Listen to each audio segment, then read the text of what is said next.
Soy de Valladolid, Yucatán, radico actualmente allá, pero soy de Temozón. Formo parte de los becarios de activismo digital de lenguas mayenses de 2022 con el proyecto que se titula Mehenchanov Yetel Utzikbal Upalalobil Tishwalaktum, que son creación de videos con los cuentos o historias de los niños de Tishwalaktum. El proyecto en un principio fue un poco complicado, ¿no? Porque sabemos que actualmente la transmisión intergeneracional del maya yucateco está como que un poco quedando hacia atrás, ¿no? No hay una transmisión de la lengua maya de padres, abuelos hacia los hijos.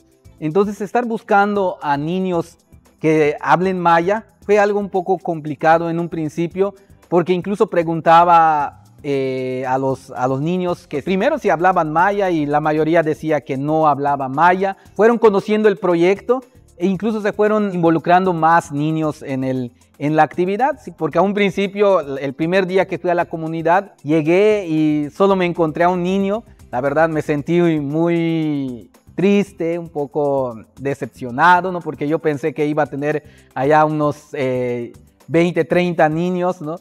Pero bueno, luego el segundo reto era de que, bueno, ya conseguí a los niños que eran maya hablantes y luego preguntarles, a ver, un cuento de tu comunidad en maya, ¿no?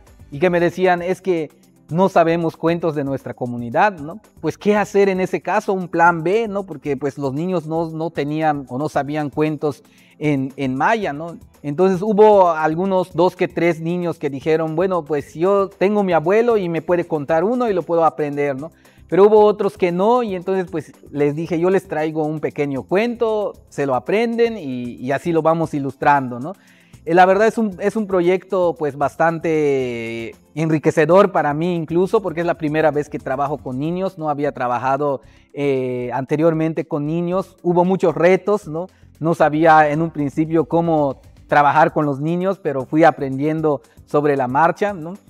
Y al final pues hemos logrado grabar los cuentos, hemos logrado hacer los dibujos de los cuentos y hemos convivido con los niños, tanto también como con sus familias, que pues la mayoría de ellos son maya hablantes también, y también estuvieron involucrados en el proyecto como tal. Y en este proyecto pues deja beneficio mínimo, yo le llamo un beneficio mínimo porque realmente el impacto fueron son 5 o 6 niños y sus familias. Pero esto también vi que al final aparecieron otros 4 o 5 niños que querían participar, pero bueno, les decía es que ya no se puede, ya es demasiado tarde, ¿no?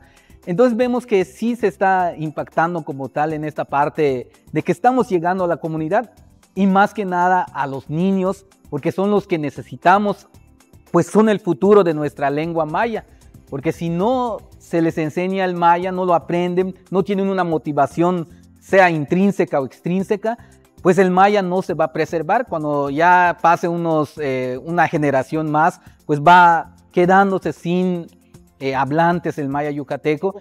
Por eso este tipo de proyectos impacta, porque motivamos, aunque mínimo, a los niños, a sus papás, para que les transmitan, pues ahora sí el maya y parte también de la cultura.